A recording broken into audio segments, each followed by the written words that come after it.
विष्णु और महेश के पिता कौन है? Who is the father of Brahma, Vishnu and Mahesh? Hindu धर्म में विश्वास रखने वाले सभी लोगों के मन में एक सवाल हमेशा रहता है, त्रिदेव ब्रह्मा, विष्णु और महेश के पिता और माता कौन थे और उनका जन्म कैसे हुआ?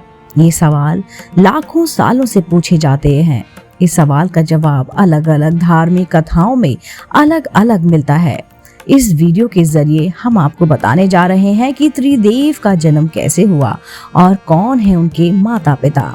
नमस्कार दोस्तों, आप सभी का मेरे चैनल आध्यात्मिक कथा पर आप सभी का स्वागत है। ब्रह्मा, विष्णु और महेश के पिता कौन है? ब्रह्मा, विष्णु और महेश के संबंध में हिंदू मानस पटल पर ब्रह्म की स्थिति है। जी हाँ, वे उनको ही सर्वोत्तम और स्वयंभू मानते हैं। लेकिन क्या ये सच है?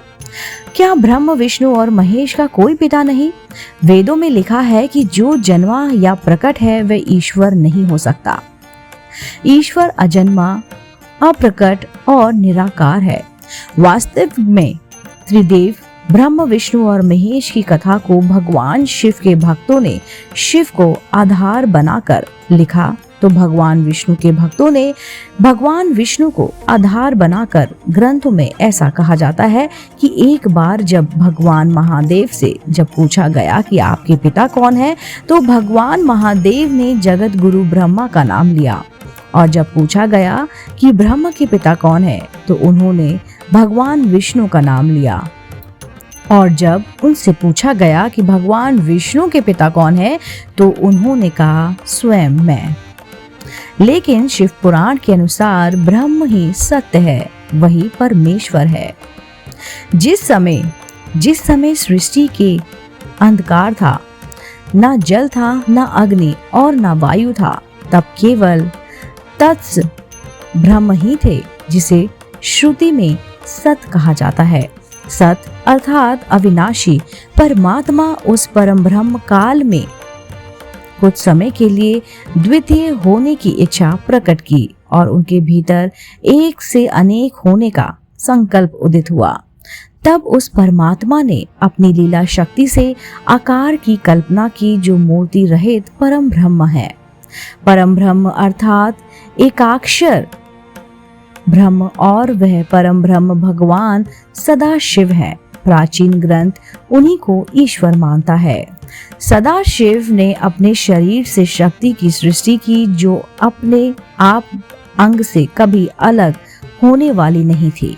वह शक्ति अंबिका कही गई शक्ति की देवी ने ही लक्ष्मी, सावित्री और पार्वती के रूप में जन्म लिया और ब्रह्म, विष्णु और महेश से विवाह किया। उस काल रूप दशाशिव की अर्धांगिनी दुर्गा थी। काल रूपी सदाशिव ने शक्ति के साथ शिवलोक नामक क्षेत्र का निर्माण किया। उस उत्तम क्षेत्र को आज काशी के नाम से जाना जाता है, जिसे मोक्ष का स्थान भी माना जाता है। ये तो हुई शिव की जन्म की कथा।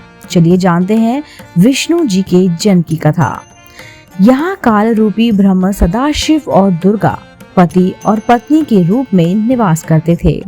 काशीपुरी में प्रकाल में भी शिव और शिवा ने अपने सांधिव्य ने सभी और कभी मुक्त नहीं किया।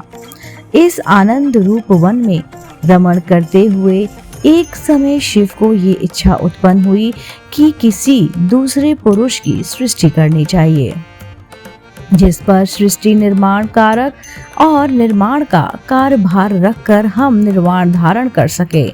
ऐसा निश्चय करके शक्ति सहित परमेश्वर रूपी शिव ने अपने बामा अंग पर अमृत मल दिया। फिर वहां से एक पुरुष प्रकट हुआ।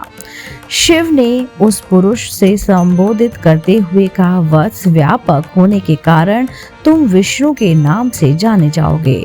इस प्रकार शिव पुराण के अनुसार विष्णु के माता पिता कालरूपी सदाशिव और पराशक्ति दुर्गा है। ब्रह्मा जी का जन्म कैसे हुआ? शिव पुराण के अनुसार भगवान ब्रह्मा जी नारद जी से कहते हैं कि भगवान विष्णु को उत्पन्न करने के बाद ब्रह्म, सदाशिव और दुर्गा शक्ति ने पूर्ववंत प्रत्यन करके मुझे ब्रह्म जी को अपने दाहिने अंग से उत्पन्न किया और तुरंत ही मुझे भगवान विष्णु के नाभि कमल में डाल दिया। उस कमल से पुत्र के रूप में मुझे हिरण्यगर्भ का जन्म हुआ। ब्रह्म आगे कहते हैं कि मैंने उस कमल के सिवाय दूसरे किसी को जनक या पिता नहीं माना। मैं कौन हूँ, कहाँ से आया हूँ, मेरा क्या कार्य है, मैं किसका पुत्र होकर उत्पन्न हुआ हूँ, किसने इस समय मेरा निर्माण किया है, इस शयंश में पड़ा हूँ। इस प्रकार त्रिदेव ब्रह्म विष्णु और रुद्र इन देवताओं में गुण हैं और सदाशिव गुणातीत माने गए हैं। इससे यह सिद्ध हुआ कि ब्रह्म विष्णु और महेश के जन्मदाता काल रूपी सदाशिव और दुर्गा हैं। ये बातें अन्य पुराणों में घुमा फिरा कर लिखी गई हैं और बताई गई हैं, जिससे कि ब्रह्म की उत्पत्ति होती है। ब्रह्म को छोड़कर सभी पुराणों और वेदों को पढ़ने की चेष्टा करें तो असल में समझ जाएंगे आप लोग कि ये मनगढ़ंत लोग मान्यता के आधार पर अधिकतर हिंदू सच को नहीं जानते हैं। दोस्तों, उम्मीद करती हूँ आपको आज की कहानी जानकारी ब्रह्म विष्णु और महेश के पिता कौन है ज़रूर पसंद आई होगी। अगर आप ऐसी ही धार्मिक पौराणिक कहानी कथाएं सुनना पसंद करते हैं तो आप मेरे चैनल आध्यात्मिक कहानियों को तुरंत से लाइक कीजिए, शेयर कीजिए और सब्सक्राइब कीजिए। मैं आपको मिलती हूँ जल्द ही इसी चैनल पर नई रोचक जानकारी और कहानी के साथ। आप देख रहे थे आपका अपना पसंदीदा YouTube चैनल आध्यात्मिक कहानियाँ।